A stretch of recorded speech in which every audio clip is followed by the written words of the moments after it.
This is The Ramsey Show. You can be intentional about your character. You can have money and a career. You are the hero in your story.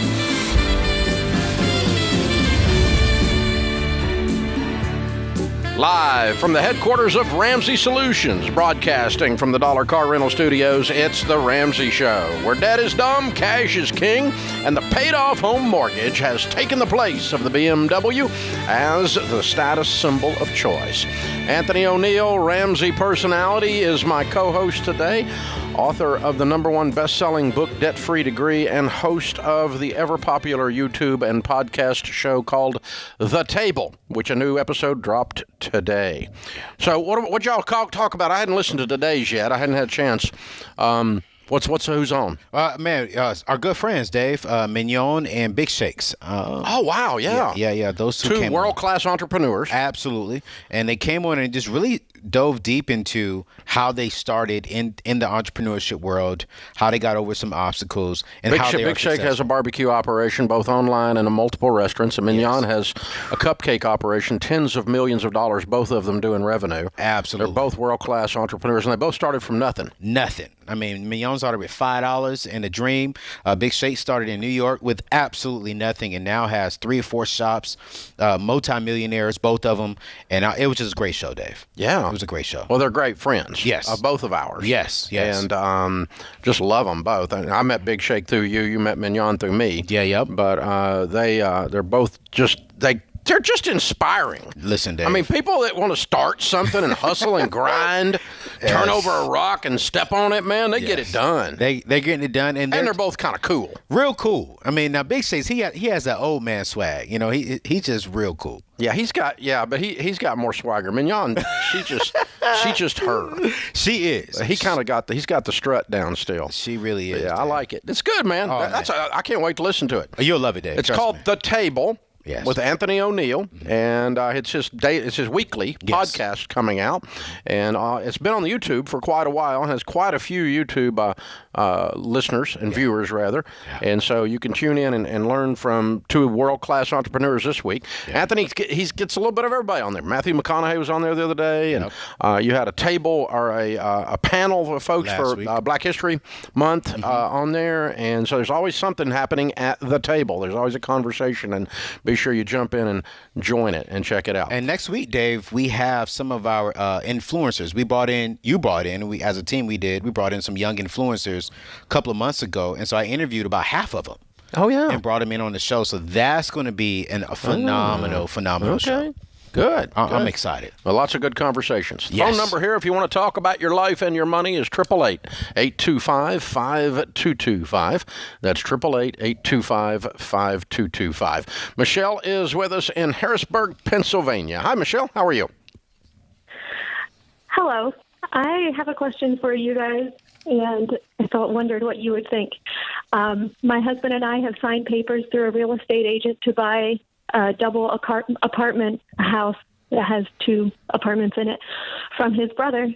And in between the time of signing here, and we have not made settlement yet, but the gutter has fallen on an electric line. We were wondering whose duty that is to take care of it. You want to say that? I didn't understand. Whose duty to take care of what?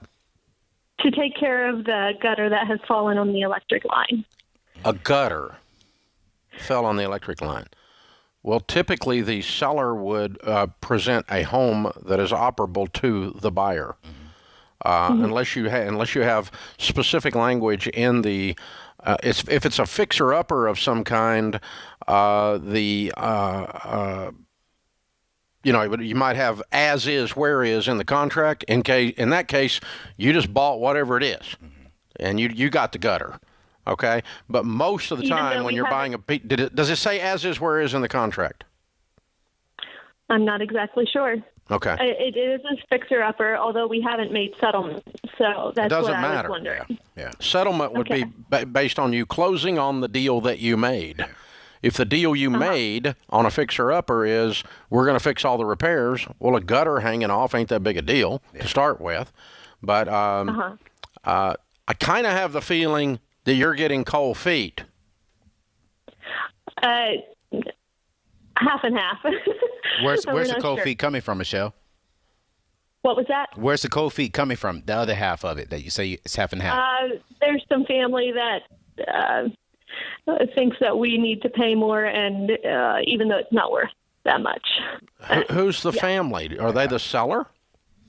The father-in-law. Well, it's none of his business unless it's his property. Is it his property? No. No. Okay. Okay. Well, then that's called nunya. Yeah. Nunya business. Yeah. And it's also very important, Michelle, for you need to know what's in your contract. I'm a little disappointed that you don't know exactly what's inside the contract. So the very first thing is you need to go back and read through, or have an attorney read through everything so you know exactly what you're signing for. Where'd you get this contract, this form? The real estate agent we are with. Oh, there's an agent involved. Yes. Did you ask your agent about the gutter? No. Okay, that'd be a good idea. Now, is it your agent or is it the seller's agent, Michelle? Both. Oh. Doesn't matter. They can tell you what you've agreed to. Right. You probably are using a standard form realtor contract. That's what's called a boilerplate, meaning it's a standard form. And it may even have in it, as is where is, if you're buying a fixer-upper, they may have added that as far as repairs go, so that the seller didn't get obligated to do this. If I were selling that property, I would have had that specific language in there, so that whatever condition the property is in as of the closing date, it's on you. If I'm supposed to present you with a retail deal, meaning everything's spick and span and perfect, then it would say that, and you would have gotten a home inspector ahead of time if you did this properly, and you would have known exactly what you were getting into. But I think there's family drama here, and a gutter is exposing that. Because let me tell you what it takes to fix a gutter. $200. So it's a non-issue. Okay, you don't not do a real estate deal or do a real estate deal over a gutter. That's just not... there's a lot of other crap going on here, and it may be that you don't need to do the deal because of the family drama. Yeah. And just look at brother and go, you know what, everybody's pissed off, so let's just not do this. You sell it to somebody else. And y'all go get something else. But the gutter doesn't need to be the reason. No. And so, once you get to settlement, you own the house. It's over then. So folks, here's the deal. Everybody says, don't do business with family. Don't hire family. You know what? That's wrong.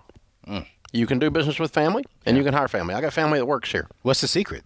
The secret is you have to be as clear or more clear in all of the dealings and expectations and paperwork than you would with someone that you never met before. Okay. Because it takes extra layers of communication to cut through family BS. Gotcha. You have to be uber, super, crazy, blunt, two-before, in-the-face clear with family, where with normal humans, you could just look at them and say something and they could hear it. But with family, they get all caught up in assumptions. They do. Right? Yeah. And so don't assume nothing. Write it down like it's a freaking business transaction, because it is. And then you know exactly what you're getting into. And you would never care about the father-in-law of the seller were you buying someone else's property. There you go. That's how business works. This is the Dave Ramsey Show.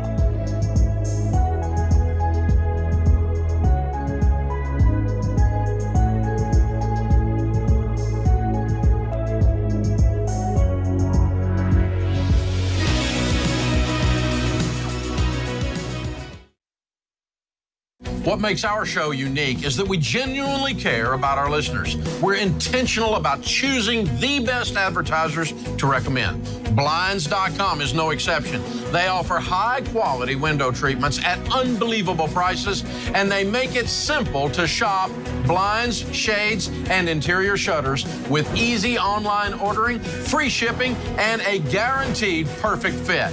Go to Blinds.com and take advantage of this week's special savings.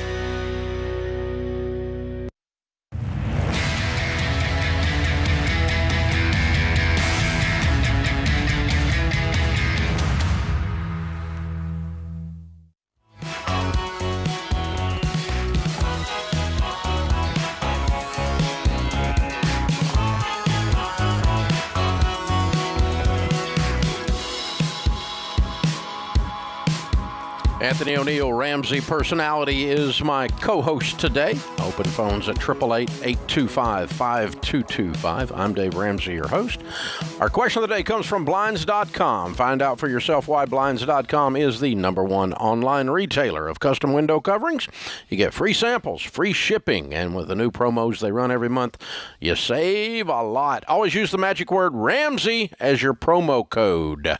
Today's question comes from Zach in Iowa. My wife and I had a baby in August, and now that we are debt-free, we want to start investing in her future. Since we don't know her future plans and given the talk around the financial changes in academia, would it be better to invest in a standard mutual fund instead of a 529? Well, first, Zach, I want to say congrats to your newborn. That's an amazing, amazing thing. But for me, I'm going to say stick to a 529 because I would say more than likely your child is going to want to go to college and you all are going to push for further education. And so I would stick to a 529 and just make some adjustments there once she graduates from high school if she decides not to go to college. Completely agree. The landscape may shift. Yeah. It will shift. It will. It's shifting already, and it's going to shift in the next number of years. But starting a 529, you know, and when you get up to $10,000, you might pause a second and look around, say, now do I want to keep going? Right. If you get up to $50,000, you may want to pause and look around. Yeah. Long before you get to $100,000. Right. But you don't have to. You're not making a $100,000 decision today. Right. You can just start one, and then as it gets bigger, you keep looking around and going, well, this is different now, and this is different. And what has happened is the argument, and you talk about this in A Debt-Free Degree, Yeah. in the best-selling book of yours, the argument against the cost, the extreme, exorbitant cost of a 4-year degree is even stronger, and it was accelerated by COVID because you can't even freaking go on campus. Right. Right. And so it's basically you're getting an online degree. Mm-hmm. And everybody's going, well, I sure as crud ain't paying that for an online degree. Right. And I was questioning whether I was going to do it with a college experience. Right. But now when there's no college experience and now it's all online, I'm sure I could just go on Google and get that, you know. And so people are, that is forcing, COVID accelerated a cultural shift. Yes. In us observing what's happening with higher education. So higher ed's, they're in a mess. Yes, they are. And if the Biden administration goes through on some of its promises and forgives student loans, and yet has the hypocrisy to not stop the student loans. Yes. See, if you're going to forgive them because they're evil, you shouldn't keep making them. Absolutely agree, Dave. Because they're evil. Yep. You cannot, in good I mean, it's intellectually dishonest to forgive student loans and continue to make them. Right. That's straight up pandering, straight up politicians handing out money. Yeah. That's all that is. That's not a philosophical admission that the student loan crisis is a screw job on the American public. Yeah. And if you're going to admit that, then you need to stop making them, which they're not going to do, by the way. They're not going to do that, Dave. And I know we're totally against debt, but at least maybe put a cap on it. You know, don't make it unlimited for these young people. It's just out of control. So, but that's what's driven the cost up. Is this unlimited supply of stupid money. Yes. There's always somebody who will take the money. Yep. And so, you know, government money, which, by the way, you don't even have to pay back if it's forgiven. So, I mean, this whole thing is getting super absurd. So the Zach's question is really good. It's really good. Because that pressure was all there, and then add COVID to it, and you go, well, we're not even on campus. Yeah. I'm sure not paying $50,000 a year for this. Right. And people are starting to wake up and go, hey, I want a return on investment. I want to pay... Get something I'm real proud of for what I paid for. So online learning or reasonable state schools or community colleges or some of the stuff we've been suggesting to avoid student loan debt for years are suddenly much more popular, but that's going to change what the offerings are at higher ed. Yeah, it really will. Over time. So the answer to your question is, Zach, if you said, I'm going to put in $200,000 in my kid's college fund this morning, I would say, yeah, I agree with you. Don't do that because the landscape's changing. I might not do that all at once. But if you're going to start gradually, you're not going to screw up having $10,000 in a 529. So let's get started, but then continue to monitor the shift in the education culture and what's expected. So now, Dave, let me ask you this question. You have several mutual funds. I have not several. I have a couple mutual funds outside of my Roth IRA. Now, let's say if he maxes out his 529, he's already investing in all this other type of stuff. Would you suggest he opens up another mutual fund if he just wants to save more to give more to his kids in the future? He could just have that in his name, though. Okay. And then that could be used for anything. Yes. Yeah. I mean, you can just go, I'm going to buy a piece of real estate with it. I'm not giving it to the kid. I got you. So you can just build wealth, and that always gives you options for doing anything you want to do. Got you. A pile of money in your name. I would not necessarily pile a bunch of money in the kid's name. Okay. You can, if you want to, save some taxes, but you lose a lot of control. Yep. Because, see, that mutual fund, if you put it in the kid's name, it's called a uniform, well, I can't call it out. Yeah. My brain went blank. But anyway, Uniform Transfer to Minors Act. The booth helped me out. Thanks, guys. My brain's locked up. But Uniform Transfer to Minors Act. And all that means is if you open a bank account with your bank for your child to have put their milk money in or their birthday money in, because little Junior has a little savings account at the bank. Right. That's under the Uniform Transfer to Minors Act. Okay. Because you can't technically open an account unless you're 21 anywhere. You can't, because you can't do business. You're not an adult. Right. So the parent opens the account in the child's name, typically, and the parent is named the custodian. Right. And so, but then that mutual fund, if we do that, is taxed at that kid's rate. So as it makes money, it has lower taxes than if it was in my name. Got you. I got you. Because I'm going to get my butt taxed off. You know that. Right. And so it saves you some, but again, it's their money. Right. When they turn 21, if they're doing cocaine, they can go get the money. Yeah. So there's no control. you lose a lot of control over it until they're 21. Gotcha. And so for what little tax savings there is, I would just open it in your name and just book on. But this higher ed discussion, and we've had it with Dr. John Deloney, who's got a PhD in higher ed, and he comes out of the university world, as served in leadership in multiple different universities.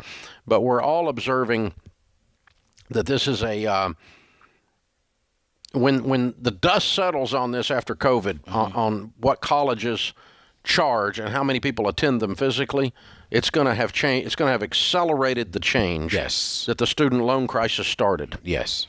And I don't know to what extent, but we're going to see something shift. Absolutely. To where, my University of Tennessee at Knoxville with 30,000 students, or got a guy sitting out here with a Michigan hat on, the University of Michigan, or the University of whatever, Kentucky or Auburn or Alabama or California or whatever, it's going to look different. Yeah. And those are state schools. Yeah. Now, if you fast forward and you go over into a super expensive private school, they're going to feel it even more, because people are going to go, look, the student loan thing is so bad that the Democrats forgave it, so I'm not signing up. Right. Right. Because not many people are so dishonest as to sign up knowing they're going to get it forgiven. Right. Like, I'm going to go get all I can get so the government pays for it. I'm going to get on welfare because I don't really want to work. Most people aren't that lacking in honor. They're not. So that it's going to affect it. If they do this forgiveness, even if they don't stop making them, it's still going to affect the perception in the culture. It has changed. It's changed permanently. And you guys check out Anthony's book, Debt Free Degree, and check out the Borrowed Future podcast on the Ramsey Network, because it lays out in detail how crooked and how, filthy the student loan industry is. Especially and the government intent behind it. Yes. It is a colossal mess. It is an epic failure. Man. And you need to check it out. And if you want to go to school, and you should go to school, by the way, education is important. We're not a group that says you don't need to go to college. It's not worth anything. Oh, it's worth it. It's better to be smart than dumb. It really is. So you should go, but you need to be smart about your education. It's oxymoronic to not be. So, and Debt Free Degree will help you learn how to do that. It's, like I said, it's a #1 bestseller. Anthony O'Neill, Ramsey Personality, is my co-host today. You are listening to The Ramsey Show.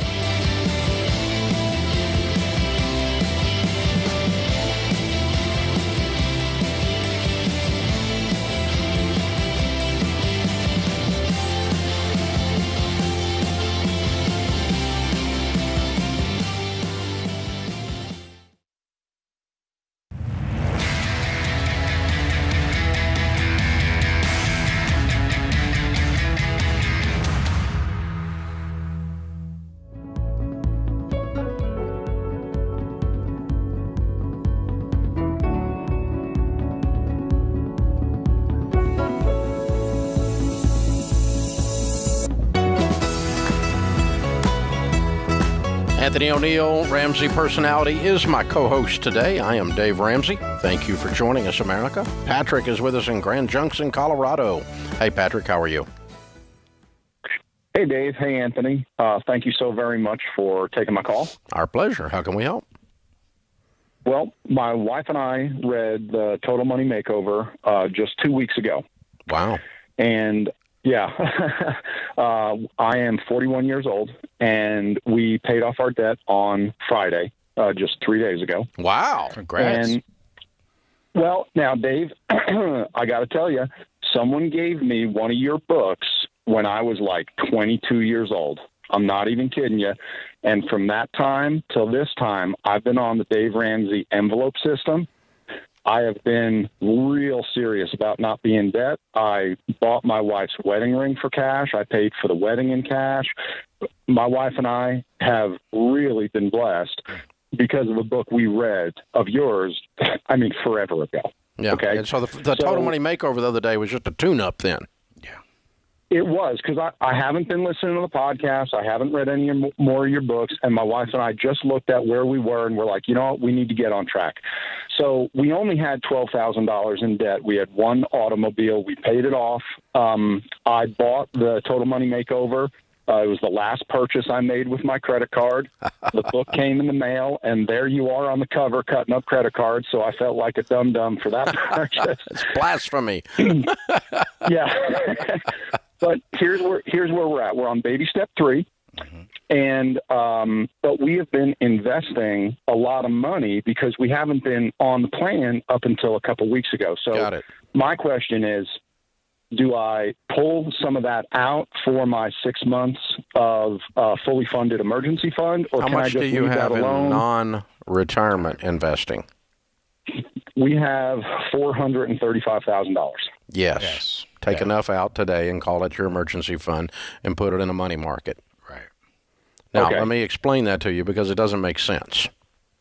Yeah, because you're going to hear me cry in a minute. I know, but right it's here not in that front of much you guys. money. It's not that much money. I think How maybe much, what's your 50,000? emergency? What is your 3 to 6 months of emergencies? How much should this fund be? So we were thinking 6 months should be $36,000. Okay, That's so not move bad. 30 grand. That's enough. Yeah. You'll be fine because you got 400 other than that laying over there. Right. Okay, so it's not that much money. Yeah. Now, here's the point. Okay. That 30,000 has a new mission now. Its old mission was to grow as an investment.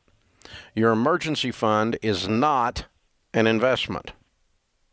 If you can swallow that, it'll make this easier. Yeah. It's not an investment. It's insurance. Now, if you think about insurance versus investments, insurance costs you money to protect the things that make you money. Your house going up, right? You don't want it to burn. So we buy an insurance policy to protect it. So insurance is defense, investments is offense. So we're moving 30,000 over into defense to protect, so we don't have to cash out some of that 400 at exactly the wrong time. Because let me tell you what will happen if you think, I'm going to use the 400 if something happens. Right. That's what most people think. Yeah. What happens is you'll go, I still can't cash out the 400, even though I need $7,000 to do ... emergency. I just can't do it, and you'll pop it onto a credit card. Yep. Yeah. And so the with you. emergency fund is the completed proper step in a good financial plan. But Anthony, it's very important that we change it emotionally from offense to defense. Absolutely, Dave. Defense is very, very important. I love how you called it out that, saying, you know what? He's going to see that $400,000 over there. He's like, I don't want to touch that. I'm going to go take out a loan. I'm going to go put on the credit card. And then next thing you know, he's right back into what took him about 20 years to pay off everything. Yeah. And so defense sets you up for effective offense. Okay. And so I love how Dave broke that down. But $30,000 out of $400,000 is really not, it's not a lot of money. Yeah. Just ask Tampa Bay. Yes. Yeah. Wow. Defense sets you up for an effective Sure offense. did. That was a good one, Dave. No question. I was going for the young man, but man, you just hit us hard with that. Well, I mean, it's just, I'm not a fan of either team. I'm not a hater on either team. It's just an observation of the game. But yeah, true. It does. It sets you up to win, and defense wins games. And defense shut it down. We've heard that, and that's not only true in football; it's true in finance. And so, like that. Because here's what can happen: you can be smart. Yeah. And then have a moment, and this is not the case with Patrick, okay? Yeah. But just as another example, like I've seen people who build up, and they got $400,000 laying there, right? And they've been smart all those years because Patrick's been very smart, right? And then suddenly something comes along that's shiny, this looks like a cool investment that their friend wants to get them into, and you could put $200,000 over here, and all of this in one stroke of the pen, you get stupid. Yeah. Yeah. And I've seen people just suddenly, boom, they just lose it. Yeah. And so that's the you've been really good at offense, but you didn't have a good defense to keep you from stepping into stupid tax. Yeah. And I've done it. I've never done it on the stage. The time I went broke, I did it. Yeah. But, I mean, since then, I've even done stupid things that cost me money. But I have been smart enough after I went broke to do them small enough to where they weren't game ending. And there's one other thing too I would suggest, Dave, and tell me if I'm wrong here. That other $360,000 that he's going to have there sitting there, give that a purpose. Why is it sitting there? It needs to go ahead and do baby steps 4, 5, and 6. Yes. So if you've got a home mortgage, pay off your home. I'm going to start moving towards that with that other balance. That's going to even be harder. Yeah. And another discussion, but we'll get through baby step 3 first. Right. Zachary is with us. Zachary's in Lexington, Kentucky. Hi, Zachary. How are you? I'm doing well, Dave. Can you guys hear me? We can. How can we help? Good deal. Wanted to get your guys' opinion on whether my wife and I are financially healthy enough to try and start a business. Okay.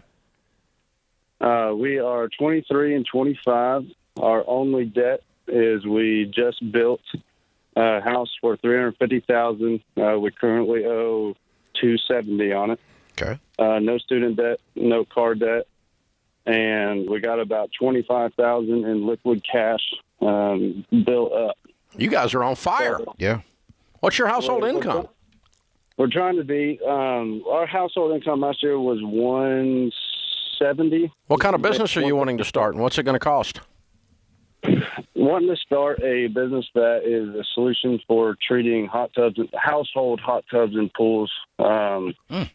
I developed the product based on my own personal sufferings in that, and we've got to develop prototype, and the next step would be. Is this a chemical product or a robotic cleaner? Chemical product. Chemical product. Okay. So you can do it all by yourself to start off, right? Yeah, me, and one of my friends he's a stay-at-home dad currently. He's also debt-free outside of a mortgage. Okay. So it's kind of something that we'd be taking on together. No. My biggest drawback is I've got a very good job, and I've got about a guaranteed. I work in sales. I do logistics for a living. Yeah. So what do you want to spend to start the business? Very minimal, only $1,000. Well, why wouldn't you? Yeah. And you don't need him. And you don't need to leave your job. You don't need him, and you don't need to leave the job. Just start it. Yeah. Yeah. And start selling it. And after you sell $100,000 worth, then you can quit your job, and he can work for you. There you go. But you don't need a partner. The only ship on sail is a partnership. I got you. I mean, it's a best friend kind of deal, Dave. It won't be. Bringing other people up with me. Yeah, well, that's okay. He can work for you, and you can pay him out of the profits. That'll bring him up. That definitely. Yeah. And Zach, hear me clearly, man. You're a young man, and I get it. We want to be entrepreneurs. Do not leave your job. Keep working it until this can take care of your actual salary you have coming in. Or close. Yes. But don't quit, bro. Don't quit. Start it out of your garage. I talked to a young man the other day, started a thing in his garage 7 years ago, did $25 million this year. Good gracious. Yeah. Not bad. Start it out of your garage, and when it gets up close to your current salary, then you can quit and walk away. And you need to have your friend work for you. He doesn't need to be your partner. He said, no, you don't need a partner. You have the stuff. You've got the money. You've got everything here.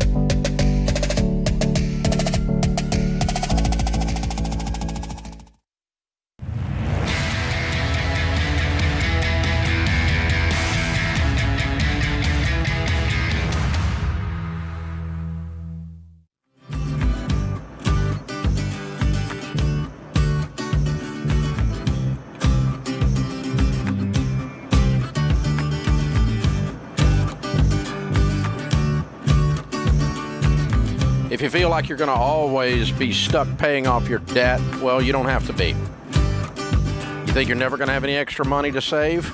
Think you're always going to be like a rat in a wheel? Well, you don't have to be. It doesn't have to be this way. It's time for a new way of thinking. It's time to reset. Time to take control of your money instead of it controlling you. You can. Millions of people have, and we show people how every day. And it won't take as long as you think it will. With Ramsey Plus, we'll kick you off with 90 days of guided help so you can put more of your money back in your bank account.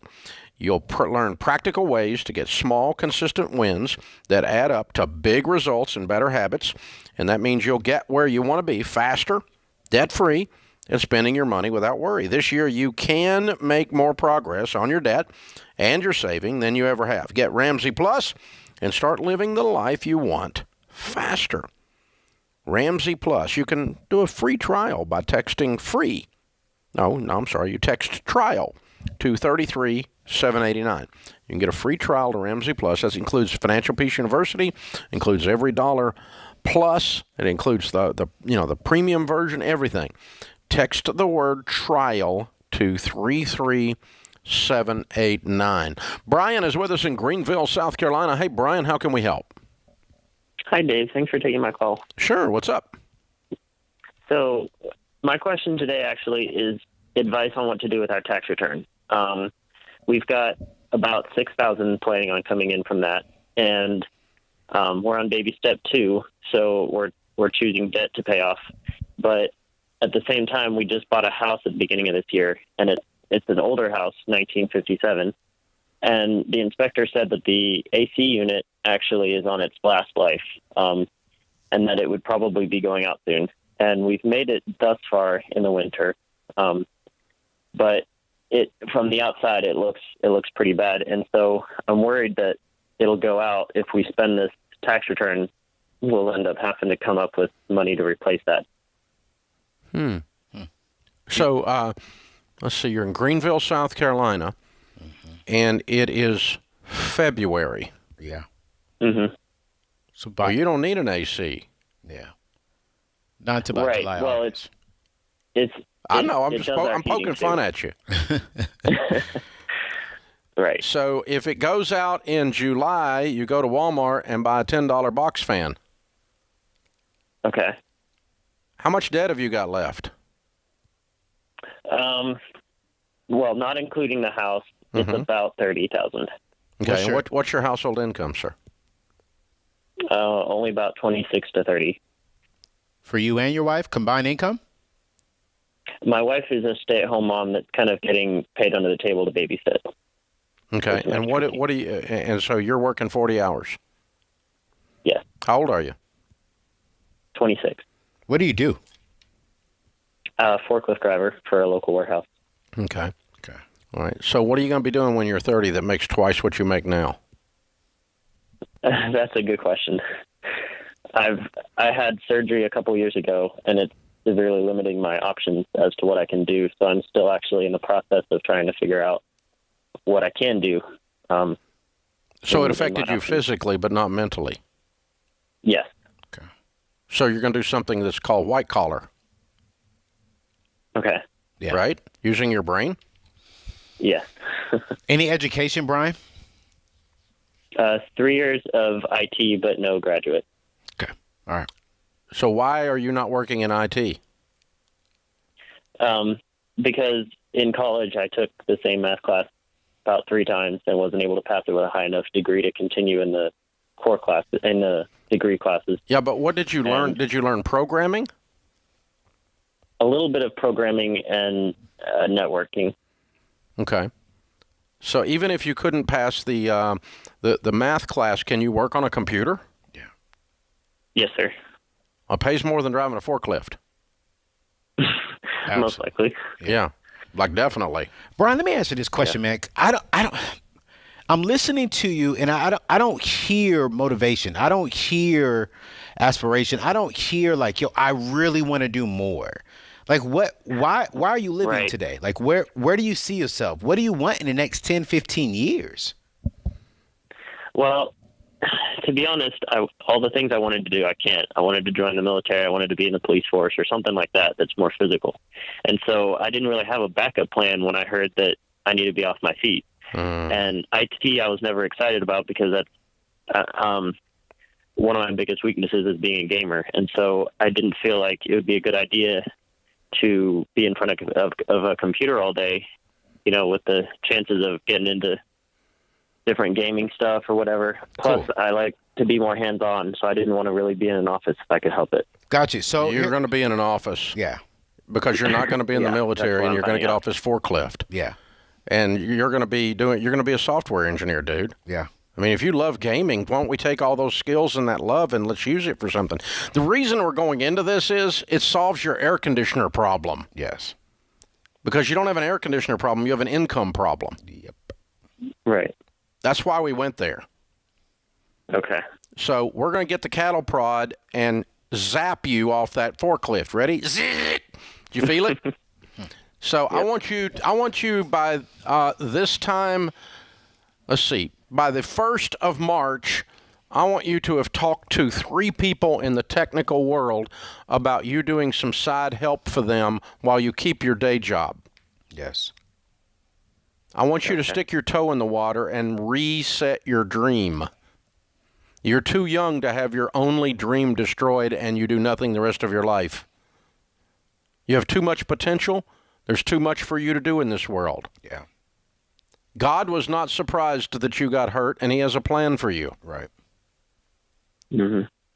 And I don't think there's no shame in driving a forklift, but I don't think you're there because it's your passion to drive a forklift. I think you're there because you're hiding. Yeah. Yeah, and it was the easiest answer. Yeah, like it was a default. I loved operating equipment. It was default. It was whatever program came up when you turned it on. Yeah. Yeah. And here's the thing, Brian. Dave told you something that's key, and I do not want you to miss it. And before you hang up, I want you to stay on the line because Kelly is going to give you one of our friends, Ken Coleman's book, The Proximity Principle. He told you to talk to 3 people in the tech world and work for them on the side. What's key is that not only will you get income on the side, but you're going to build relationships. What if you could make $200,000 a year working for a company that creates games? That's it. And that starts with the relationships. As a gamer. Well, I think that would be better than any plan you had. Absolutely. Probably. Even the other plan, that was your glory plan. Yeah. I mean, because you love gaming and your brain works that way. I know that because you gravitated towards tech. Yeah. None of this was an accident. Right. Yeah. So, hey, man, I want good things for you, okay? So what I'm going to tell you is I'm going to tell you take that $6,000 and pay it on your debt, and I want you to get an extra job in the tech world and pay off your debt even faster. And while you're working that extra job, if your air conditioner goes out this summer, you can stop your debt snowball for a little bit, work 100 hours a week and at the extra tech job, and then buy you an air conditioner. Yeah. But right now, I want you working the debt snowball. But, dude, this is not about your debt snowball. I think we got a hold of it. It's about your career track. And hold on, Kelly's going to pick up. We're going to give you a copy of Ken Coleman's book. Go to kencoleman.com, his website. Download all of his stuff. It's all free. And we gave you the only thing he charges for, which is the book. And he will walk you through how to get this going, man. Yeah. And but it's exactly what you need to do. You need to start poking around the tech world and get off that forklift because that's not going to take you where you want to go. It's not because it wasn't your goal. I mean, I got a friend that owns a forklift company. If you want to own a forklift company, you can do it. Yeah. If that's what you want to do.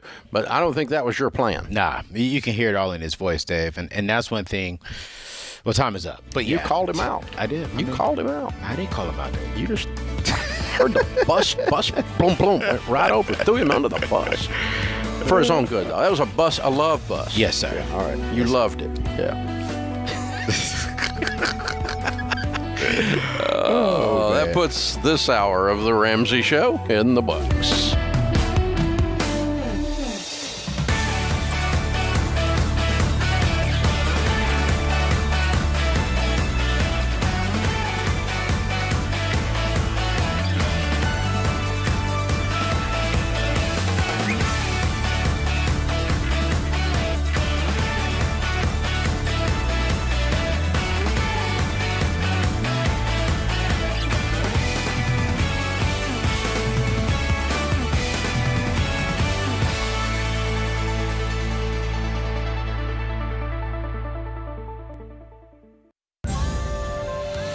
This is The Ramsey Show.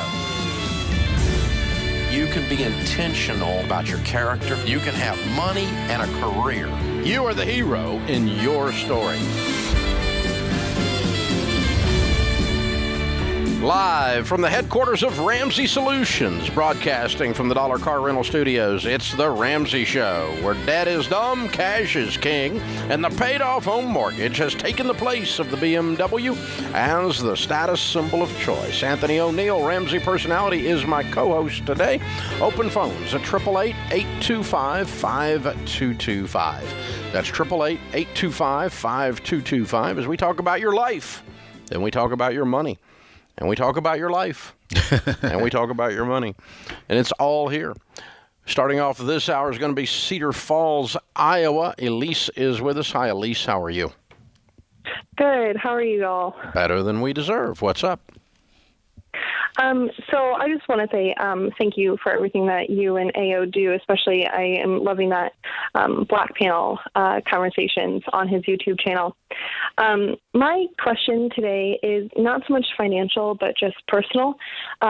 So I'm just wanting to know, like, the boundaries and guidelines of when it's appropriate to talk to a friend about a big life decision, and the fine line of wanting to help them, but may not be close enough to the person to have the right to say anything on the subject. So my friend is in a relationship with a very nice man, but she is a believer and he is not. And she is adamant that she doesn't want to marry any guy who is a non-believer. And during this process, their relationship, he's been very close to becoming a believer, but they have had discussions of potentially becoming engaged, maybe in like the next month or two. And my big concern is that she's just going to get lost, and it's going to be really difficult for their marriage. And he knows that she won't marry him unless he's a believer. And so I'm just worried that the pressure of engagement is going to make him decide a decision that isn't actually what he decides, and he's actually going to want to become a believer, not because of the faith, or his relationship with Christ, but more so to be with the girl. And I just don't know if I am the right person to have that conversation. I'm close with her, and I've kind of been in a similar situation. What if the shoes were reversed? Yeah. And she came to you. Could you hear her? I think so. But is she close enough to you? Yeah. To tell you some kind of have a hard conversation with you, and you hear it? Yeah. Well, then you're close enough to her. Yeah. And here's the thing. Say it with love, say it one time, and move on. Yeah, amen. Mm-hmm. You know, this is not your crusade. Right. This is a concern. Yeah. Don't lose any sleep over it. Pray about it. Talk to her. If she receives it, great. If she doesn't, you did your part as a friend. But do not allow this and her decision for her life to impact you and how you're moving forward. And also on the flip side, and I could be wrong here, so correct me if I'm wrong, Dave, this could potentially hurt the relationship depending on how she receives it. And you have to be okay with that as well. Mm-hmm. Yeah. Yeah, that's the risk. Yeah. Real friends will risk pissing somebody off. Absolutely. Otherwise, you're not a real friend. Yeah. Right. Now, we're not setting out to make them mad. We're not setting out to hurt them. Yeah. But you're willing. You know that that's a risk. So, if I were in your shoes, what I would do is I wouldn't make statements. I would ask questions. That's so good, Dave. Write down 5 questions.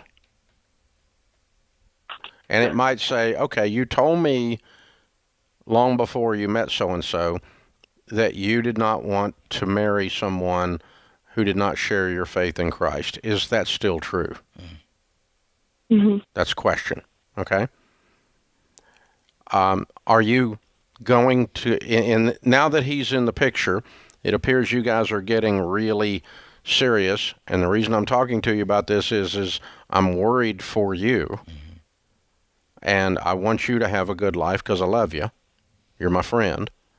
And so if he does not share your faith, are you going to go forward and marry him anyway? That's the second question you might ask. Third question is, how do you think that's going to work out? Yeah. Yeah. I mean, and a No, part I of mean, that, these are questions. yeah. These And a are part questions. of that, and a part of that third question is to even go deeper. That question is, if y'all do get married, how is that going to work out for your family? How are you going to teach your kids? You know, if y'all have two doctrines that you don't believe on. Mm-hmm. You know, and then ask her a soft one. Ask her one that doesn't really come off so hard. Like, hey, so how is the relationship going? That may be something to start off with. And the only other one I would throw in is, are you concerned? This is passive aggressive, but it's still a question. Are you concerned he might pretend to convert to a person of faith in order to put a ring on your finger? Yeah. And if she says yes to that, I might then say, how can you guard against that? But you know what, Dave? The answer to that question is time. Yeah. Slow down. And us young men, we are known for saying yes to something or doing something that we already know we really don't want to do, just to get the hand in marriage. You know, and so that's a real good question, Dave. Yeah. And just slow down. Yeah. Anything. And listen, if she's just all bubbly and over the top and is not listening and shuts you down on a series of 5, 6 questions that sound like that, then you've done your job. Right. Because you really cannot, it is not illegal to be stupid. If it was, I'd have been in jail a long time ago.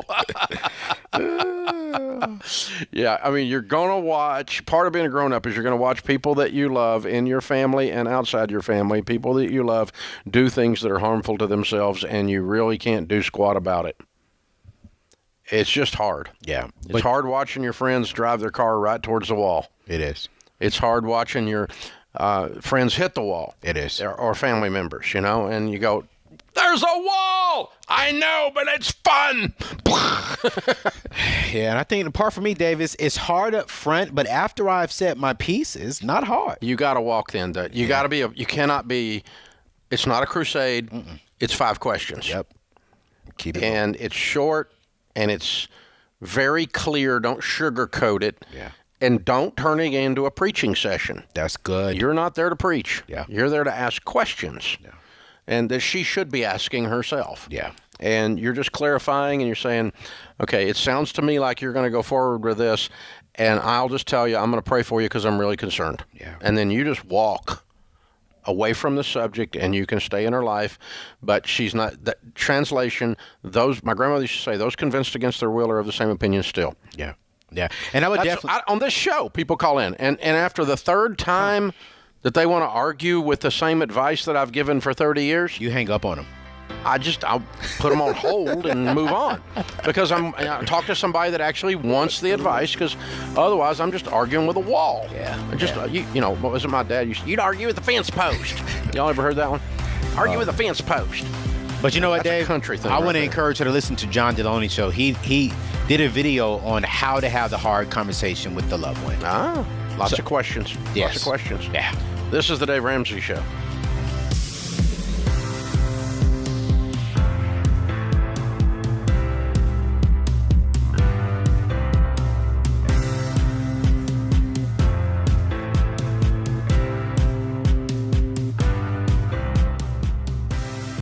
Folks, it's an honor to tell you about the Army National Guard. Not only are they big supporters of our high school curriculum, but they also give you the opportunity to impact your local communities. Whether your goals are to get an education, serve your country, or have a better life, the Army National Guard can help you get there. Plus, they offer unbelievable financial benefits. Secure your future today. Visit nationalguard.com/Ramsey to find out more.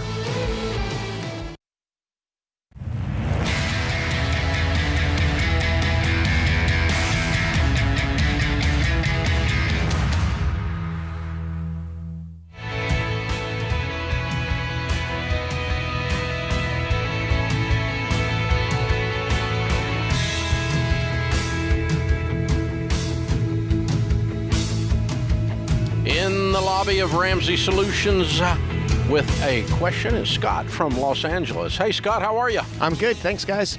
Good. How can we help? I just, my wife and I been listening for a long time. Just paid everything off except for the house. Way to go. Thank you. And we've decided we'd like to leave California. We're kind of tired of it. Amen. Okay. Yep. So we're heading out here to. You're the only one. Yeah, I wish that was true. Maybe 2 years ago would have been better. But we're here on our way, and we're kind of surprised in a way because a couple years ago, home values were a little bit lower, and we've realized that things are more expensive, and now it seems like it's going to be more of a lateral move as far as the mortgage is concerned. We will save money, but not as much as I thought, and so that's of concern. I thought it would be we'd have more money left over, if that makes sense. Sure. Yeah. What part of California are you in? We're down in Los Angeles. Okay. Nice. And what part of L.A.? Marina Del Rey.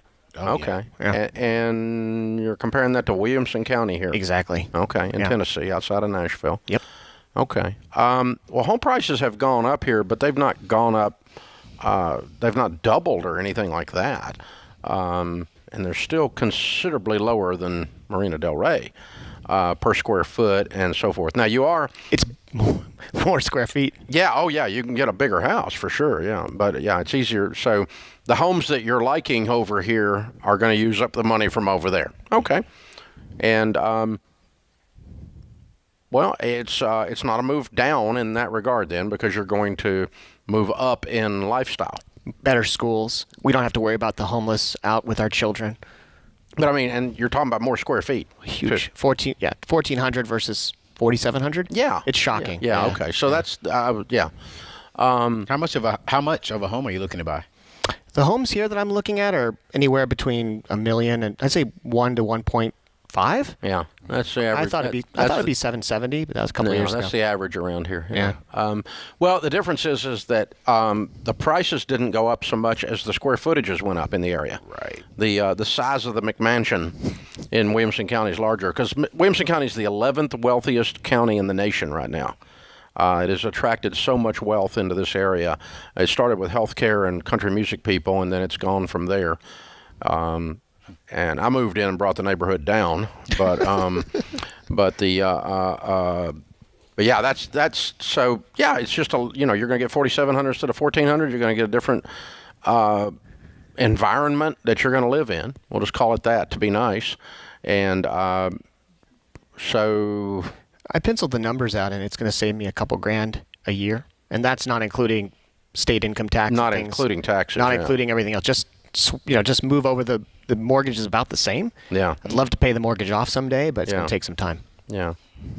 Well, I mean, as long as you're doing it on a 15-year fixed or less, and you're still young, you got plenty of time to knock that thing out. You still got a game plan to knock it out. Put it on a 15, plan to knock it out in 7 to 10, which is what I would tell anybody anywhere. Then that doesn't really change in this situation. But more than anything, you're just this trip over. You got a little sticker shock this time.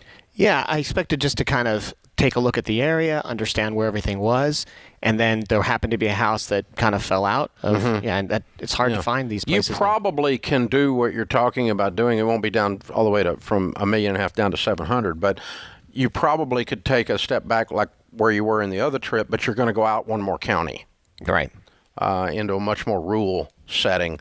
And you're going to get a different vibe in that county. You're going to be in rural Tennessee rather than in suburbia Tennessee if you do that. But, that's, again, there's lots of wonderful counties around here. This isn't the only one, but this is just the most expensive one where you're standing. Yeah. But, I mean, I wouldn't say you're making a bad financial move. Okay. You're not being irresponsible or something by doing this, but it sounds like you're just experiencing a little bit more of the just sticker shock. And seeing the houses they're just so massive, it does kind of shock you for a moment. Yeah. I'm in a 30-year fixed loan over there, so switching over to a 15, if I tried it, that would change things. Yeah. I'd probably be stuck with another 30, I would think, unless I can pull it off. You probably could buy less than 4,700 if you look around too.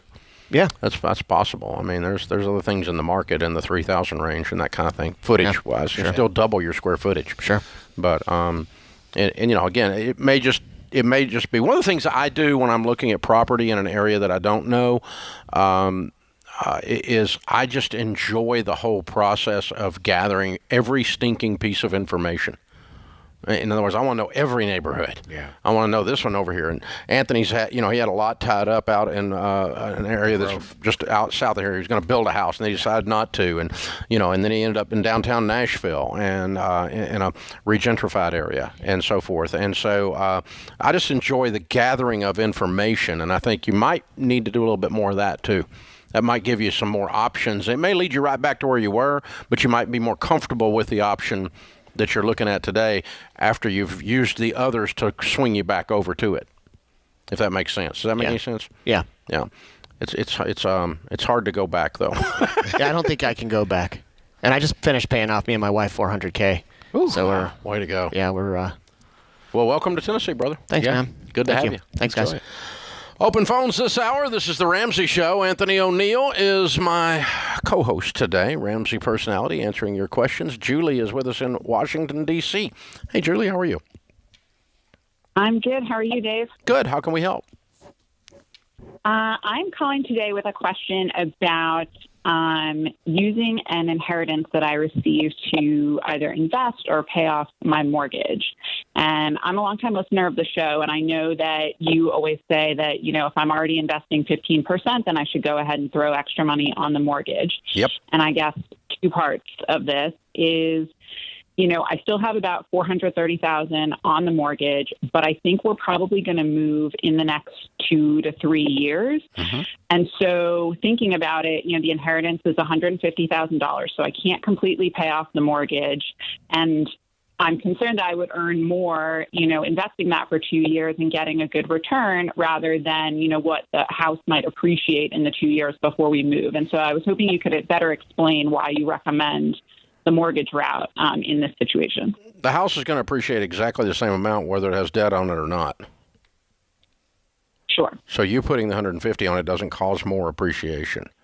The only savings you would have would be the interest rate on that amount of debt, whatever your mortgage interest rate is. And as compared to what you might make on a mutual fund, that might be small, to your point, to your concern. I would put it on the mortgage anyway. And the reason is that I am going to have a paid-off mortgage, whether it's selling this property and moving the equity to another property, but I'm going to have a paid-off home as a part of your financial plan as soon as I possibly can, because all of the data with all the millionaires that we work with, from the millionaire study that Hogan did, says that there's two primary things that cause people to have their first $1 million net worth, and first $1 to $5 million net worth, and that is their 401k retirement savings. Yes. And you're not going to put it in that because it's payroll deduct, and a paid-off home mortgage. We did not find a single millionaire out of 10,000 of them that we studied that said, I became wealthy because I never paid off my home and I used all of that money to invest. Right. All of them either had their homes paid off or were heading towards having their homes paid off. They never once said, I would never pay off my home because I always want to invest. And one key thing she said there too, Dave, was she thinks. So still put it on the mortgage because things may change too. If you do stay, you can pay off the mortgage. If you don't stay, they're going to give you that money at the closing when you sell the house. Exactly. It's going to come in the form of equity and come back to you. So you don't lose the money. What you are going to lose potentially in the short term is what you would have made in a mutual fund versus your mortgage interest rate, which might be $15,000 a year, might be $2,000 a year, something like that. But I'm going with the data, and the data says paid off home, one step to being millionaire. And I'm always going to move that direction. And so that keeps me right on those baby steps. Yes. You can certainly do what you want to do. That's what I would do. This is the Dave Ramsey Show.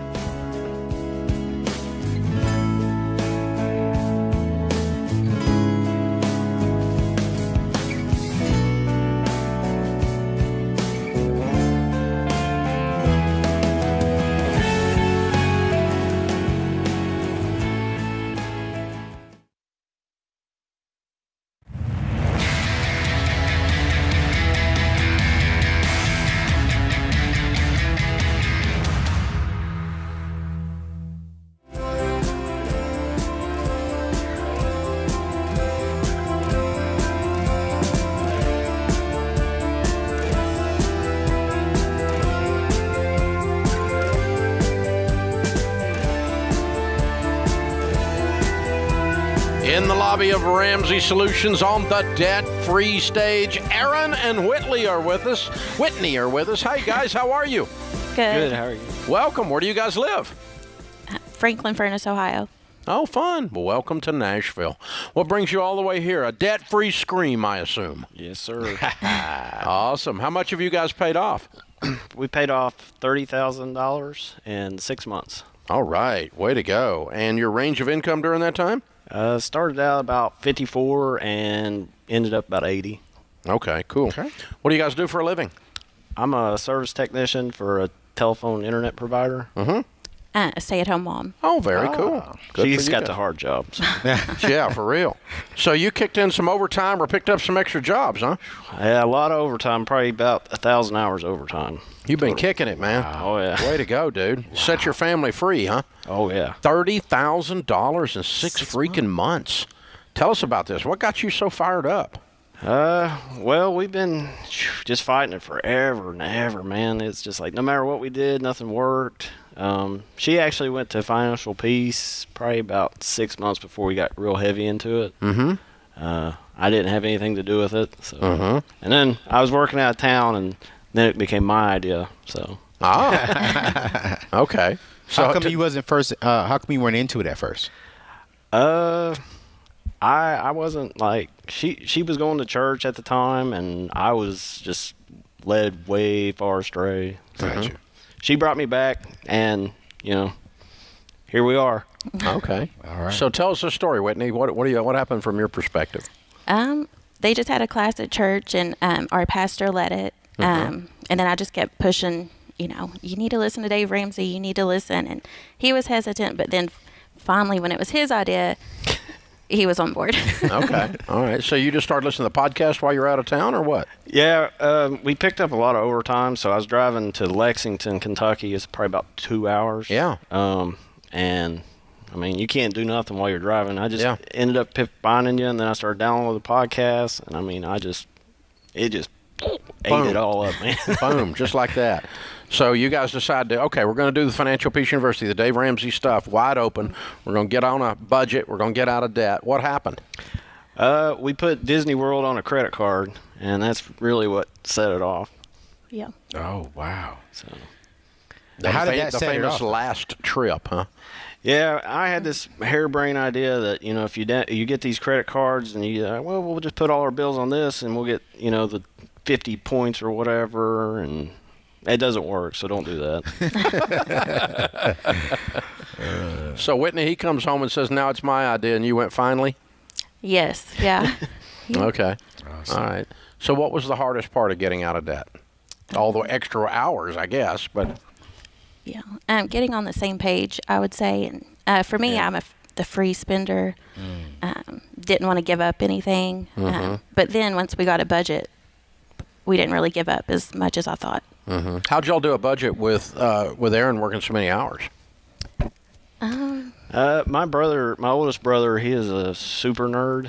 So he loves spreadsheets and stuff. And I just asked him one day to help us with us, and we downloaded it on our phones, Google Sheets, and we punched everything in, and it, once a week or once every 2 weeks, we'd have a budget meeting. And at first it was hard, but now it's like the most exciting day of the week for me. Oh man, that's so cool. What would you say is the secret that you want to tell everyone, to young people listening to you right now? What should they be doing right now? Oh, here's one thing. Why should they get out of debt? Because even right now, I feel like we're kind of ahead of the game, but we're really not. I mean, I'm 33, she's 31, and I just think back all the dumb stuff we did, decades ago, on how much money we would have right now, and it's just it's fun being weird. I'll just say that. Yeah. How's it feel to be completely done? Oh, it's amazing. Awesome. Yeah. Free, right? Yes. Yeah. Yeah. So we started, back was it January last year? So we was out of debt in July, and here we are February this year, and we're on step 5. So wow. I mean, we cash flowed. Woo! We cash flowed a down payment for our new old house. It's awesome. Wow. Way to go, you guys. Congratulations. Feels good, huh? What do you tell people the key to getting out of debt is? For me, it's just patience. One of the verses that really helped me is Romans 5:3. It says, "We glory in tribulations because tribulations bring forth patience, which brings forth experience, character, and hope." Yep. So, I mean, if you just stay that course, you can get through anything. So wait. You see what just happened, Dave? I did. He just quoted Scripture. He just quoted Scripture. I heard that. And 6 months ago, he wasn't in the church. I heard that. This is what I'm talking about. There you go. I'm more excited about this and you paying off your debt. I ain't going to lie. That's good, man. And that's one of my favorite scriptures. I love Romans 5:3. Okay, then. Rejoice in your suffering. I don't think so. Well, suffering produces perseverance, and perseverance, character, and character, hope, and hope is a gift of the Holy Spirit. Yeah, well done, guy. That's awesome, man. Thank you. Very cool. I love it. Good for you guys. So fun. And the kiddos, what are their names and ages? Bring them into the shot. Braden is 14 and Amelia is 4. So have they been tracking with you on this, or you been dragging them? Yeah, or we what? dragged Braden. We actually read through the Smart Money, Smart Kids. Oh, wow. So, and it must be sinking in because his iPad that he had for 7-8 years crapped out, and he bought his own new iPad. Whoa! So. Way to go, man. Yes. Well done. I told him if he gets any scholarship too, we have a 5% cash back. So he's been hitting that pretty hard too. Nice. Very nice. Well, you guys, you've changed your family tree. Yeah. You not only changed the way you had a little bit of debt you cleaned up, but on top of that, you changed your life, your marriage, your parenting, everything. I'm so proud of you. Thank you. Well done, guys. Thanks. Very, very well done. Excellent job. Good stuff.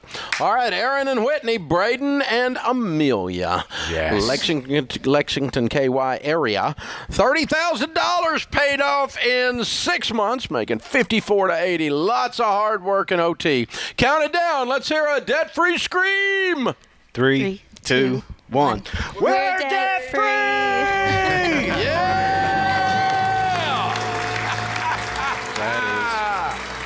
That's how it's done right there, man. That is fun.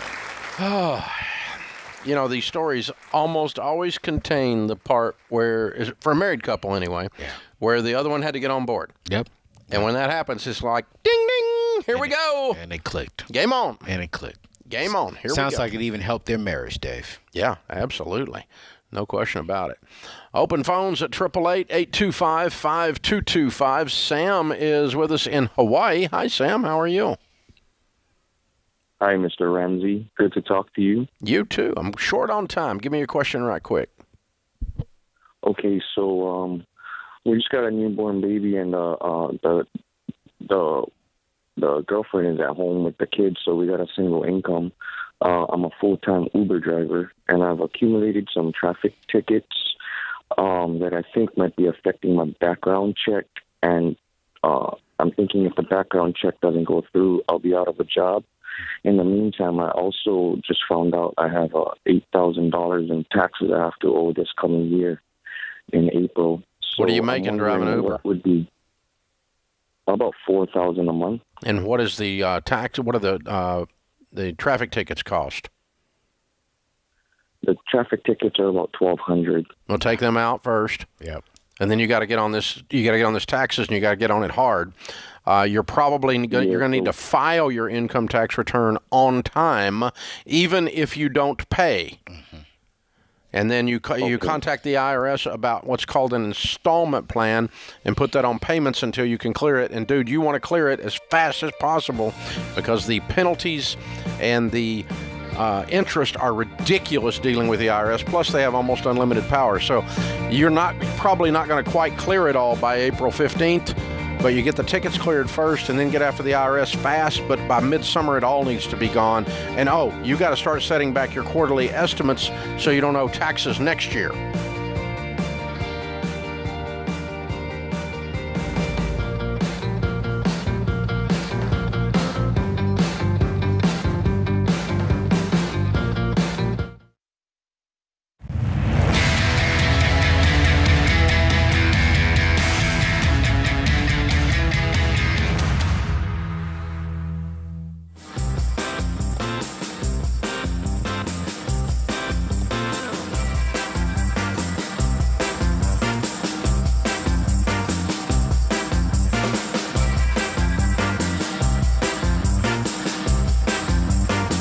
Anthony O'Neill, Ramsey Personality, is my co-host today. If you're wondering if you should be buying or selling a home or if you should put it on hold, well, this is a big financial decision, and big financial decisions should happen on your timeline.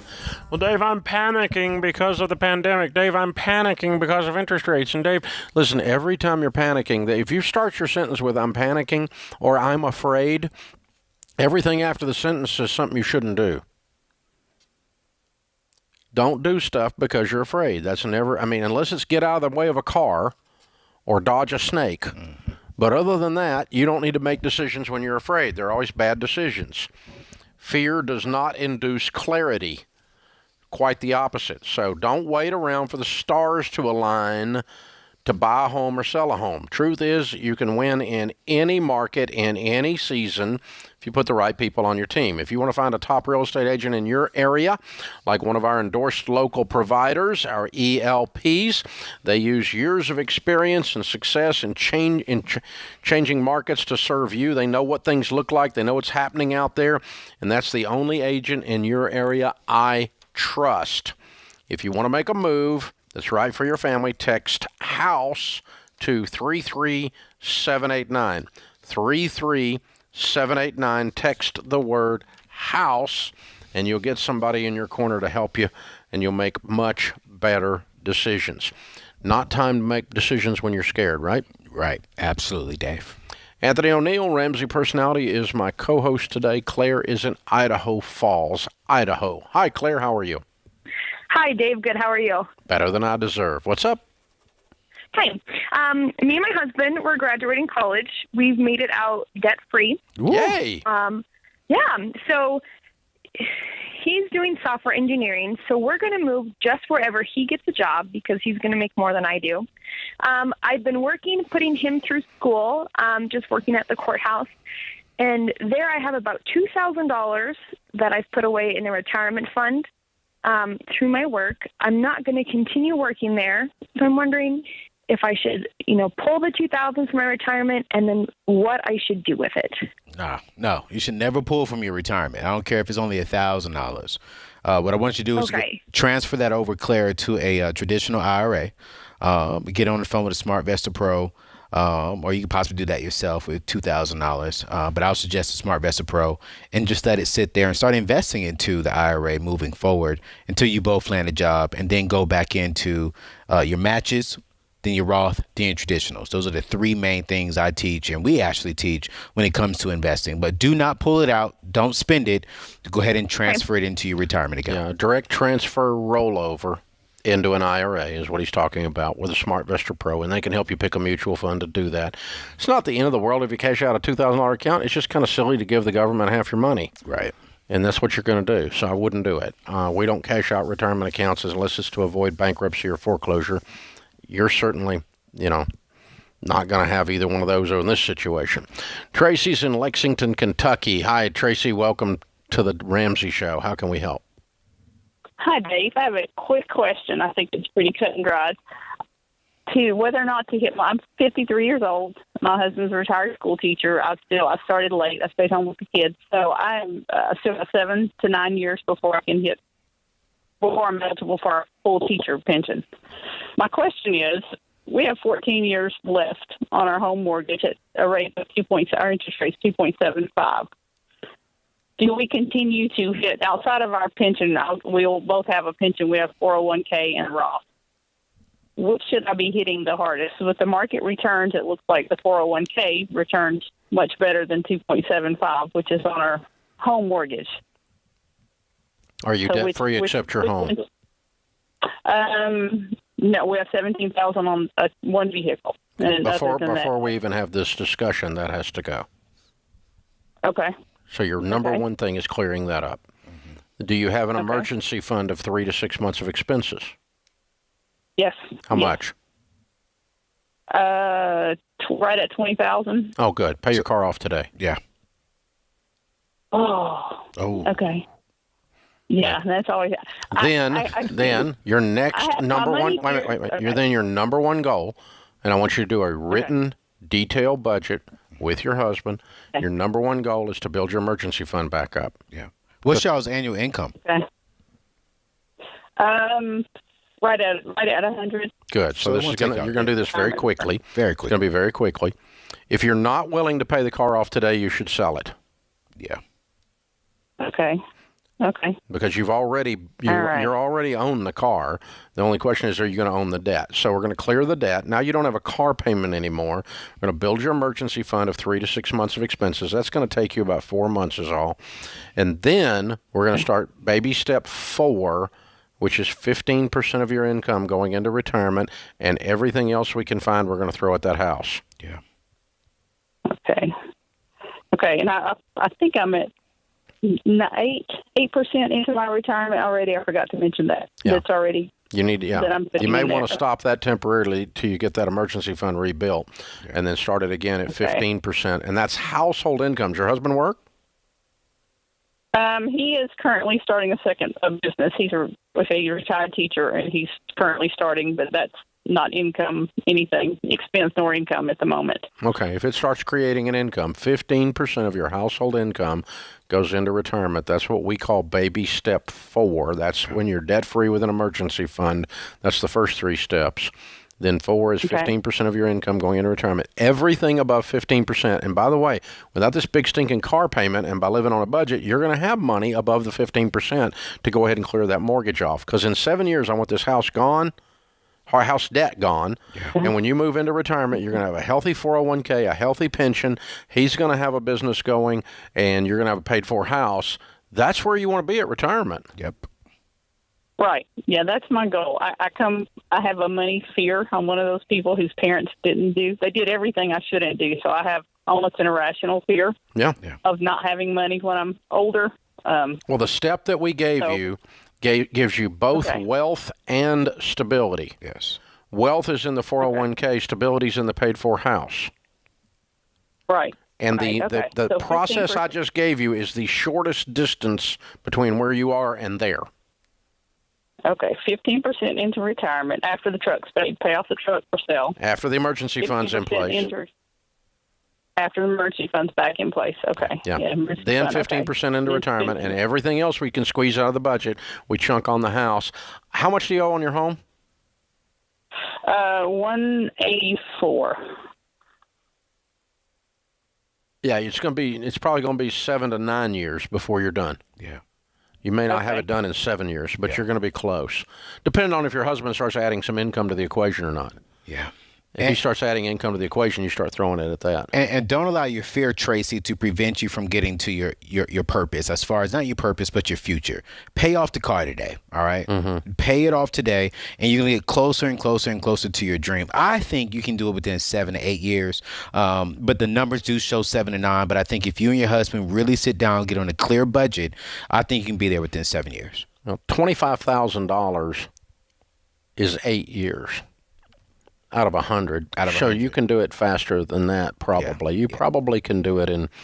Because their income should go up with the business. Yeah, I do. I think you're going to be done in 7 years. Yeah. If you stay concentrating on it. Right. I mean, you don't have to live on beans and rice to do it, but I think you're just going to pay attention. Yeah. Just be very intentional with your money. Hang on. I'm going to send you a copy of the book, The Total Money Makeover, which outlines those baby steps that we were using in detail. It's like the baby steps on steroids. That's what the book is, and it's the best-selling book we've ever done because of that, because it gives everybody a clear path of exactly what to do here, what to do there, what to do there, and what to do there. That's simple.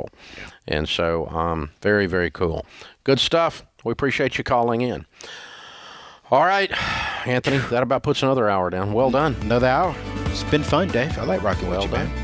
James Childs is our producer. Kelly Daniel is our associate producer. I'm Dave Ramsey, your host. This is The Ramsey Show.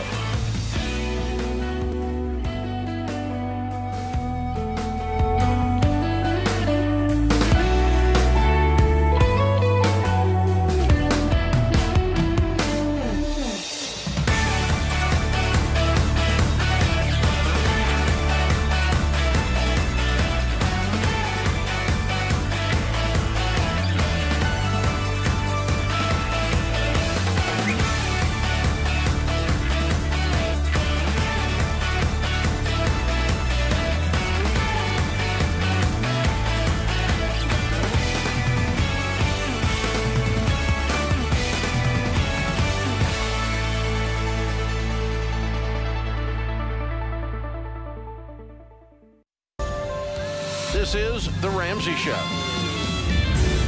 You can be intentional about your character. You can have money and a career. You are the hero in your story. Live from the headquarters of Ramsey Solutions, broadcasting from the Dollar Car Rental Studios, it's The Ramsey Show, where debt is dumb, cash is king, and the paid-off home mortgage has taken the place of the BMW as the status symbol of choice. Anthony O'Neill, Ramsey Personality, is my co-host today. I am Dave Ramsey, your host. Open phones at 888-825-5225. That's 888-825-5225. Dion is in Bakersfield, California, starting this hour off. Hi, Dion. How are you? How you doing, Dave? Finally got the chance to talk to you, and I'm sorry. I'm trying to...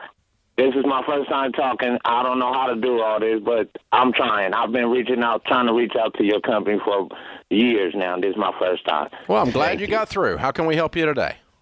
I just purchased my first home, and 2 years ago, I'm trying to figure out a way, as a blind person, how to pay off my mortgage faster than 30 years. Okay, Dion. Did you say a blind person? Excuse me, I'm sorry. Did you say a blind person? Yes, sir. Okay. So what do you do for a living? I receive Social Security. Okay. All right. And how expensive a home did you buy in Bakersfield, California? It's actually right next door in Lancaster, but it's we paid $240,000. You said we. Are you married, Dion? Yes, sir. Okay. What does she do for a living? She's a caregiver. She takes care of the elderly. Okay. So what's y'all's household income then? I receive Social Security $900 a month. She receives about $2,600 a month. Okay.